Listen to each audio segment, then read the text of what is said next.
If I bend my youth, would it come to me? Oh, love, won't you bat my eye? I miss the sweet garden men, baffle a skeleton dry.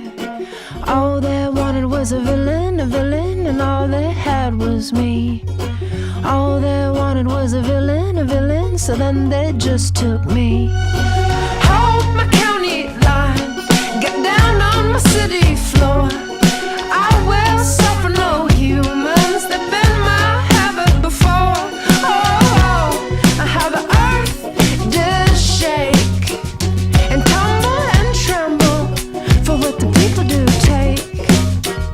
And I want in all over your mind, 'cause oh, how we the common do cry.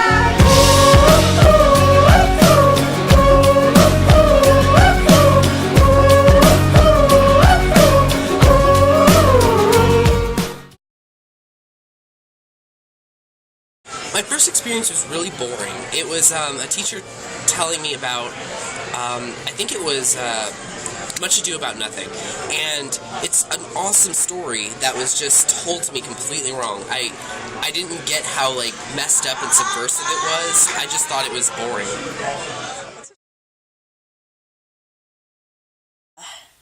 I don't have a lot of experience with Shakespeare, but I remember reading, like, short stories, or I guess not short stories, but the plays in high school, like Romeo and Juliet, and I was exposed to, I guess, Hamlet and some of the other plays through Shakespeare Abridged.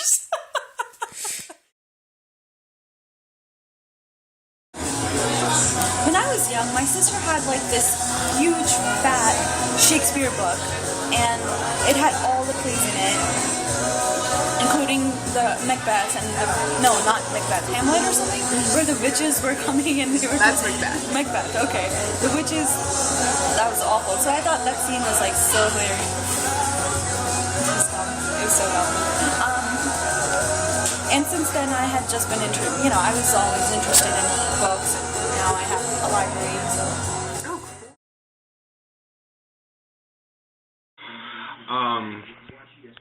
Let's see.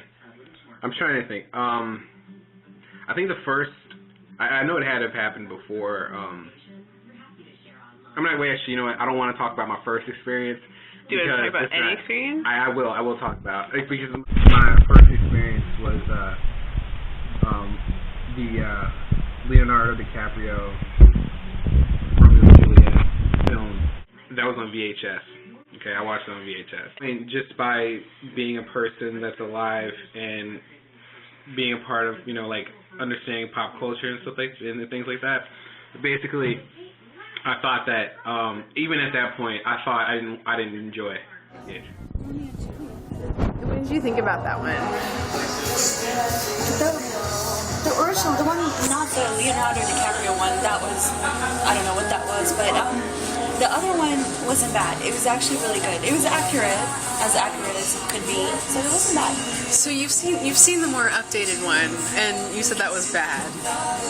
What did you just hate, like the acting or the setting, or? It was the gangster part that I didn't like. It was awful. I've watched Romeo and Juliet, of course, both the one that's actually based on the play, and then the Leonardo DiCaprio Baz Luhrmann, that one, and I like Shakespeare Abridged, so I think it's a really horrible love story in the sense that I don't think it's possible to find the person of your dreams in one evening and get married to them.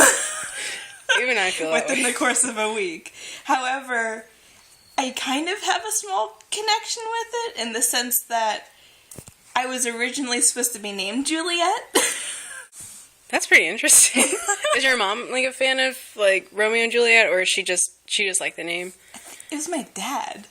My mom actually really likes, I don't remember which play this is, but she likes the character Portia from one of his plays.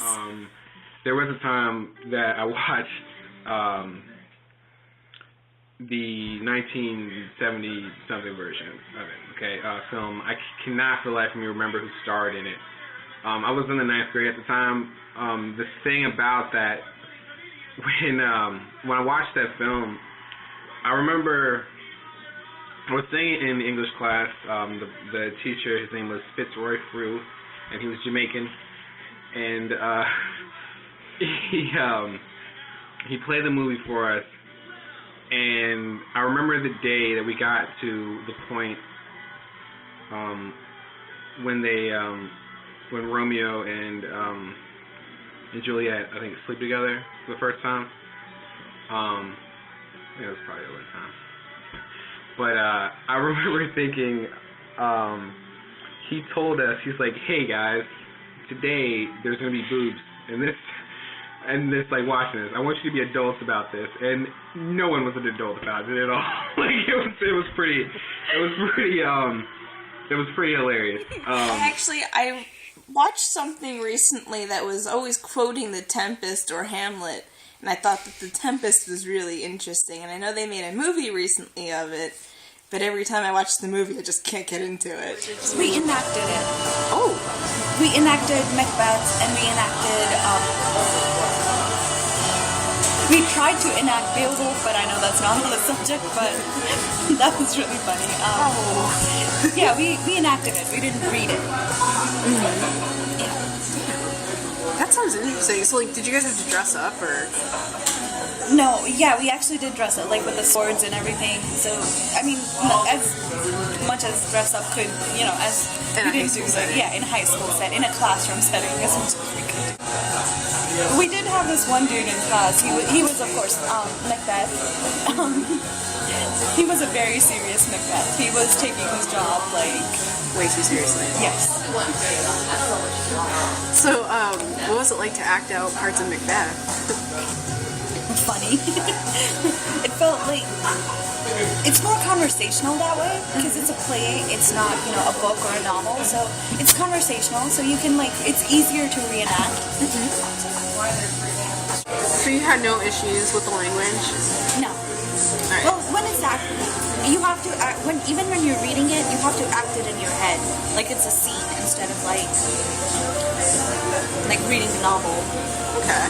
That's interesting. With, like, people, like, you have to have an image of the person.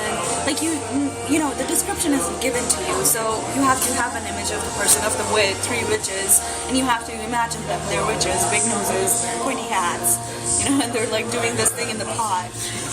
So, like, you whatever they're doing with the, whatever. I was in a literature class, and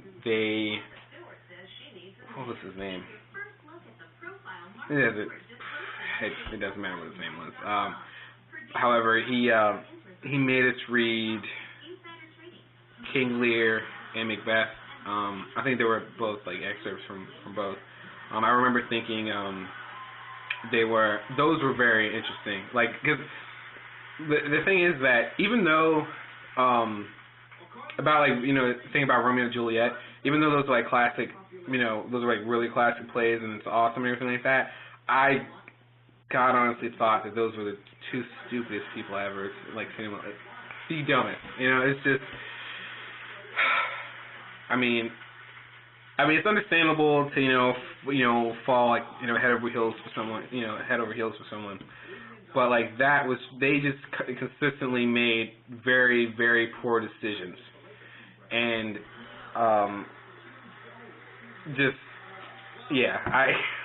and the problem is, I feel like there would be someone that stupid to actually do something like that. I really like, generally speaking, though, I really like Shakespeare. I really like Shakespeare. Roman side, I really like Shakespeare. You know, and for that, I mean, I can just.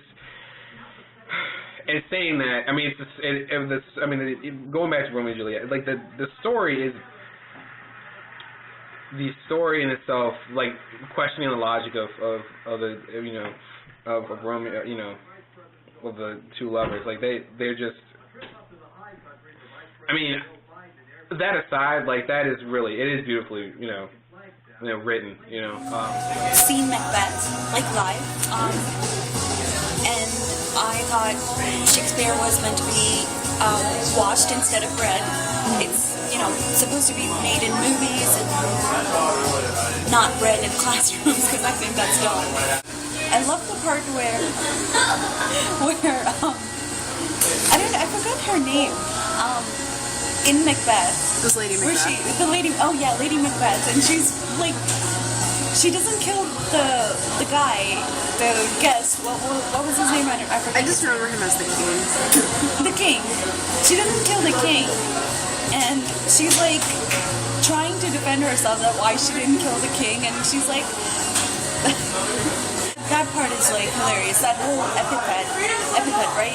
That it's so funny. Like she's like, I don't want to kill him. He looks like my dad. The Tempest, just because when I first read it, I liked it purely for nerdy reasons. Like I looked up all of the little references he made to like cultural beliefs about magic and the Bible and all of that, and it was kind of cool. The other one. I definitely always have to, do the whole no fear Shakespeare thing, because at a point I'm kind of just understanding it from. There are certain points where I do understand like what they're saying, but there are other times where I'm literally enjoying it when I hear it the first time. I'm enjoying it as I'm enjoying it the way that you enjoy someone singing in a foreign language. You do not understand what they're saying, but you know that it sounds beautiful. So that's pretty much it. But now saying that, I will find myself, I have to read through it, for like an assignment or something. I know that I'd have to, pull up the No Fear Shakespeare, just to make sure that I know exactly what's happening, because you're sitting in a class and you have to discuss it. You definitely don't want to sound like, you definitely don't want to go all out there with this like confidence, like this scene was about ducks, and it was definitely not about ducks. Like I don't want to be that, and I didn't want to be that guy, So I always had to spark note it. Yeah, I wanted to go and watch in the Shakespeare library. Like they have plays like every other time. Like they have plays, and you can buy the tickets. You can go, and it's all Shakespeare plays are really interactive. Like you have to do it. It's not like a live drama. That it's happening right in front of you. They come from behind, they jump, they do all this like crazy stuff, and it's not on a stage. It's like they're everywhere. Like actors are everywhere. They have to be, because that's how it's written. So yeah, that was really interesting. I liked it.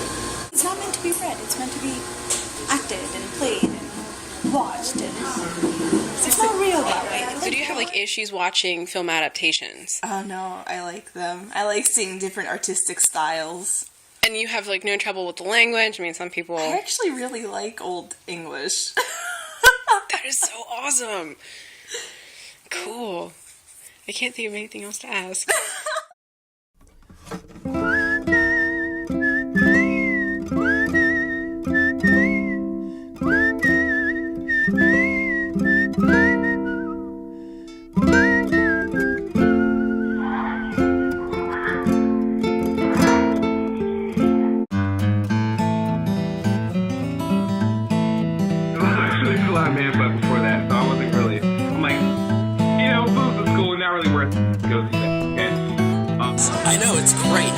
I think Orlando. Kind of. Is there an Orlando? I don't think there is an Orlando in Much Ado About Nothing. Maybe there's not. It was a long time ago. That right there. When you start biting your toes at people, and then starts a big ass fight, just say it. I was gonna say you've seen it. My newest word is seat. Like SEEN apostrophe T. Seat. Seat. What? Seat it. So you say like see it. I see it. Okay, never mind. I've seen it. Yeah, but it's like the really, really awful way to say it. Like you should never say I see anything. I see it. Yeah, that bothered me. Cause I'm like, dude, if you're gonna be like that, just be consistent. Like just say, well, if he was like, all right, well, maybe I should look around some more, and he's like, Well, I'm gonna look around right now. Yeah, that too. Really? Really? I'm pretty sure I just read the newspaper. Someone did the same thing. He's in jail now. Alright? It's like nowadays, he'd be under a blue dot. Just saying. Alright? Well, I think you should call up your boyfriend right now and ask him if it's cool if I take you out for sushi. I think it's fair.